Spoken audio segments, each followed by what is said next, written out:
Muy bien, pues muchas gracias, Óscar, y muchas gracias al resto de la mesa, a Carmen, a Ana, a Emilia y a Daniela.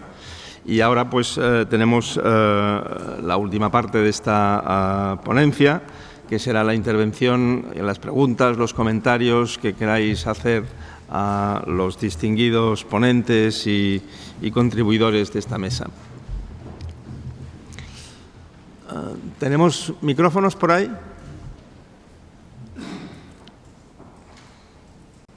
Aquí. Espera, ahora te lo traen.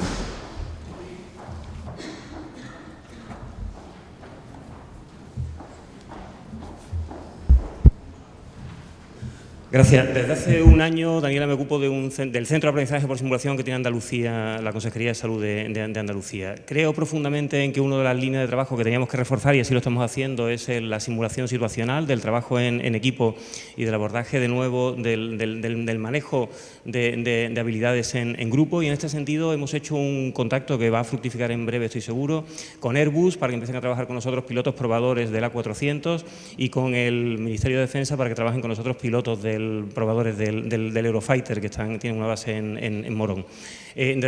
Por ello te quería preguntar si vosotros tenéis experiencia en algo que queremos hacer nosotros y no sabemos cómo va a salir, que es la incorporación de estos profesionales no sanitarios al diseño y a la ejecución de nuestras actividades.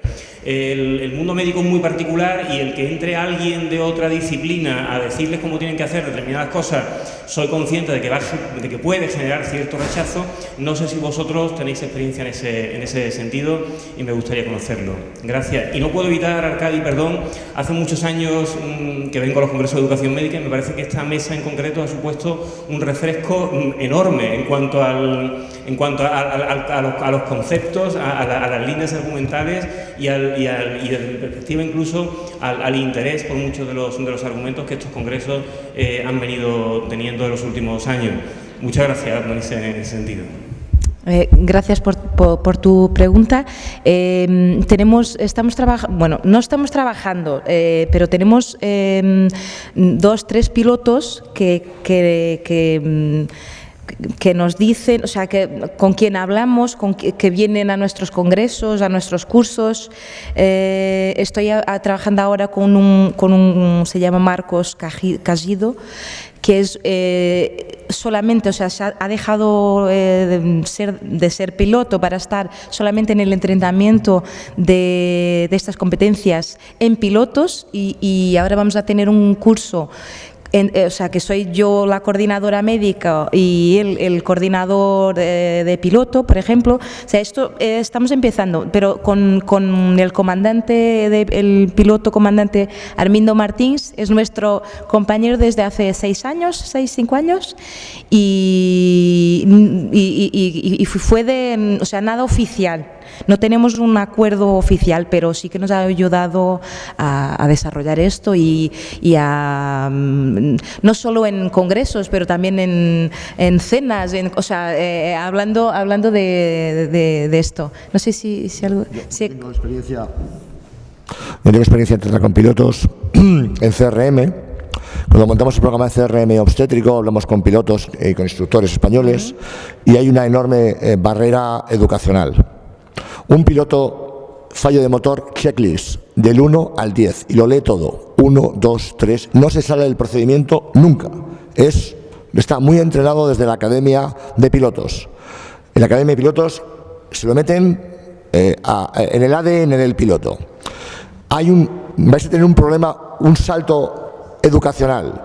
El médico de 50 años, 45 años, no ha sido formado así. Con lo cual, el problema que tenemos es que cuando hay una situación de CRM, el médico bajo estrés y la enfermera bajo estrés tira del conocimiento previo, tira del ADN y va a tirar del liderazgo, de la jerarquía y demás. Y ahí vais a notar el problema. Nosotros hemos tenido que dejar de colaborar en esa línea porque es demasiado brusco el cambio de piloto a médico, porque no estamos entrenados en esa forma de hacer las cosas. Estamos entrenados de tal manera que nos cuesta mucho adoptar las listas de comprobación de pilotos, que son las ayudas cognitivas. Nos cuesta mucho seguir los procedimientos porque siempre nos sale esa medida de esto lo resuelvo yo. y esa medida jerárquica de yo soy el adjunto mayor y lo tengo que resolver. Con lo cual, eso es la dificultad que más creo que vais a tener, y nosotros hemos dejado de tener esa colaboración porque hemos decidido que no estábamos todavía maduros como para conseguir trasladar el mundo de la aviación al mundo médico. Perdona, yo no... Es que 50 años, 45, 50 más, es difícil ponerlos en un escenario de simulación. O sea, es muy difícil llamarles al centro de simulación. Si es in situ, eso sí, hemos tenido algunas simulaciones in situ en el paritorio o en el quirófano, y ahí, pues sí, van ahí, están por ahí y luego los sacamos y disfrutan muchísimo. Yo creo que somos nosotros que damos el CRM, médicos, enfermeros también, pero médicos, paramédicos, médicos. Y no he tenido esa diferencia, y por ejemplo con algoritmos, protocolos y eso aceptan muy bien. Este es mi ejemplo. El último que hemos hecho fue ahora hace 15 días, un curso de multidisciplinar de obstetras, pediatras, enfermeros y anestesiólogos, o sea, multidisciplinar, donde ha salido un protocolo para la hemorragia posparto, y donde lo hemos practicado en simulación.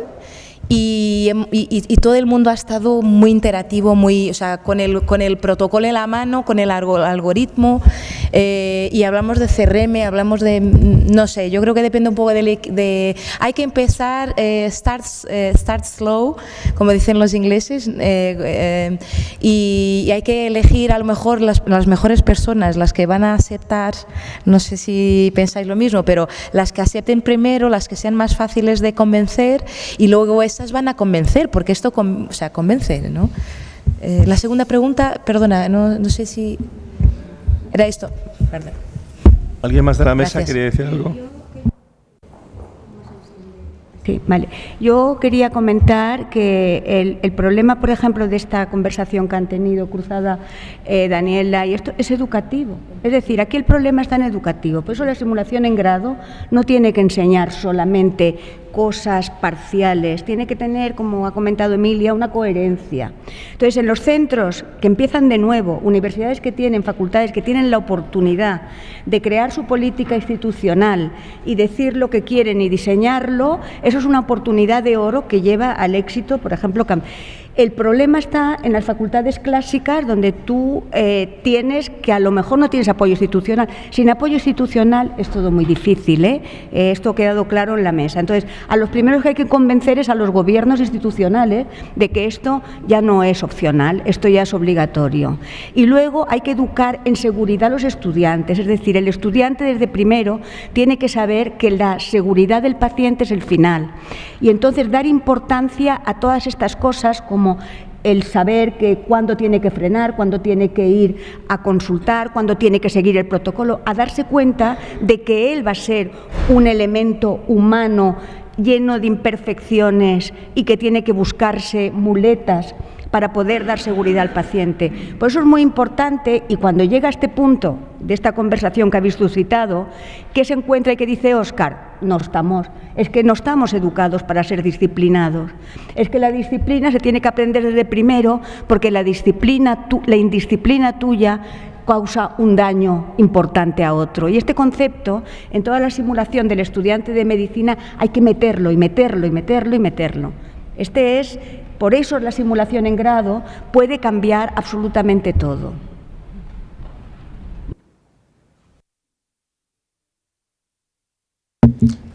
Soy María Teresa Alfonso. Yo quería felicitar a Óscar Martínez, porque es la primera vez que veo un ejemplo de impacto social de un programa en la población.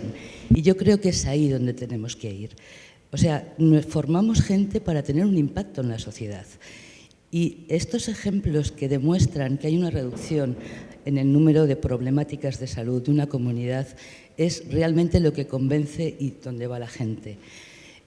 También es muy bueno el ejemplo que has dado para manifestar la unidad que estáis teniendo, manifestar que las cosas, la gente si se une, se llega mucho más lejos. Y de verdad que me ha encantado y felicidades, gracias. Muchas gracias.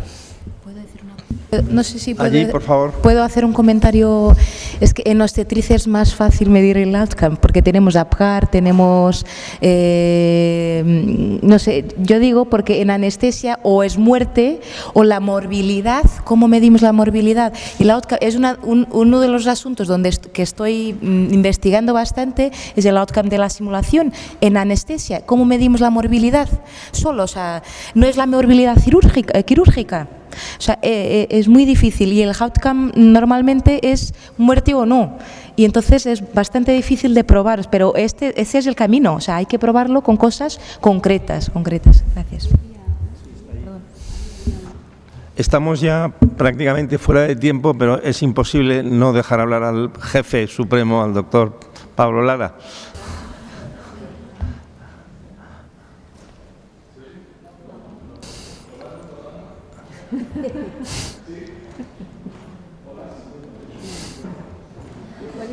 Apagado parece que está. Muchas gracias. Bueno, agradeceros a todos los ponentes porque, como ha comentado Armando, ha sido una sesión magnífica. Y queda claro que el apoyo institucional es esencial, pero es complicado y es difícil y es una tarea larga. Quería preguntaros por vuestras experiencias o consejos para intentar implicar al profesorado de las facultades de grado cuando muchas veces pues realmente tenemos un profesorado escaso, sin formación en simulación, con poco tiempo, que se dedican además a labores asistenciales. Mientras buscamos ese apoyo institucional, ¿qué nos aconsejaríais para motivar a nuestros profesores / instructores? Muchas gracias. No hay solución si no hay una definición institucional de lo que quiere la institución. No hay solución. Es decir, en una facultad de medicina el equipo de canal o el equipo de gobierno tiene que poner claro que el camino de la facultad es la innovación docente por esta vía. A partir de ahí, una vez la autoridad ha dicho eso, es muy fácil motivar profesores. A lo mejor no tanto en otra metodología, pero en esta sí. Y sobre todo al profesorado joven. Pero la facultad tiene que poner algún tipo de premio. Tiene que reconocer que el profesor que innova, el profesor joven, tiene algún matiz especial. Entonces, hay un tema, te lo digo yo por mi propia experiencia, institucional, que si eso no se pone claro dentro de una institución, la gente se frustra, incluso los más entusiastas. Entonces, hay modelos de simulación. El profesor de simulación entra muy bien en la simulación con una mínima formación como instructor de simulación, porque en grado no se necesita una formación profunda, porque el debriefing profundo es lo que necesita formación, pero puede entrar perfectamente porque además, si es joven, está en la práctica clínica. O sea, la práctica clínica es un beneficio enorme, la práctica clínica activa para la simulación. En mi opinión, es fácil. Al mismo profesor que tú le das una hora de clase de otra metodología, darle una hora de simulación. Es fácil ese transporte. Lo que no es si realmente el sistema dice que tú tienes que seguir ese sistema y lo otro va a ser un obstáculo detrás de otro obstáculo. Entonces, claro, si no hay instalaciones, si no hay programa, si no hay diseño, y eso lo marca la institución, pedir al profesor que haga otra cosa, no, se irá a la instalación que hay. ¿Qué instalación tiene una facultad? Pues un aula con un proyector. Pues él irá a la instalación que tiene la institución, un aula con un proyector. Porque ¿qué va a hacer si la institución no pone? Por lo tanto, no es cierto que haya que empezar por el profesorado, hay que empezar por la institución. Yo lo digo porque nosotros de nuestro medio tenemos profesorado magnífico y podíamos estar desarrolladísimos si hubiera apoyo institucional. Y no lo hay porque hay una parte del profesorado que no cree que eso sea verdad, porque donde esté una barriga de verdad, ¿qué se va a poner un muñeco? Oye, las cosas como sean. Okay. Y eso sigue estando en las facultades nuestras, ¿eh? En mi opinión, no sé el resto. Yo creo que hay que copiar. Hay que copiar de quien sabe. Y quien ha hecho esto son los americanos. Los centros de simulación de hospitales universitarios dan servicio a los alumnos y a los residentes. Y ese es el camino. Yo pertenezco a una facultad que tiene un hospital que es La Paz, con un centro de simulación fantástico que vive de espaldas a su universidad. No puedo ir al centro de simulación de mi hospital. Eso no puede ser. Entonces, los señores tienen que hacer acuerdos con sus centros universitarios, sus hospitales punteros, crear programas de simulación, comprar los simuladores para estudiantes y para residentes, y ahí enlazas a los profesores. Pues los residentes, cuando ven que pueden hacer una punción lumbar, se la van a enseñar. No te hace falta más que coger y unirte a tu hospital universitario, hacer una política de simulación conjunta y ahí evaluar. En algún momento de este proceso de estos últimos años se ha perdido la comunión entre el hospital universitario y la facultad. No sé en qué proceso, pero eso, la única manera de recuperar la simulación en nuestro país es copiar el modelo americano. No hay centro de la facultad y centro del hospital, hay centro universitario de simulación. Hay programas para estudiantes, programas para residentes y para programas posgrado, con el mismo simulador, simplemente aumentando la complejidad de los casos y manejando el ruido señal. Cuando consigas ese alineamiento entre el grado, la residencia y el posgrado, te darás cuenta que eres mucho más eficaz. Los residentes enseñan a los estudiantes, los adjuntos enseñan a los residentes, el simulador es el mismo. Y si eso está unido a una política donde se prime que para llegar a ser profesor asociado usted tiene que saber hacer simulación, y no vale que haya publicado en Nature o haya hecho 5 ponencias, sino que usted, para ser profesor asociado joven, tiene que saber simulación, generaremos una nueva hornada de gente joven que está deseando. Y os recuerdo que tratamos con élite intelectual de nuestro país para que coger que la simulación se integre en las facultades, pero no podemos vivir de espaldas a los hospitales universitarios. Muy bien, pues solo me queda decir 3 cosas. La primera es gracias a la mesa, la segunda es gracias a la audiencia y la tercera es disculpar al moderador.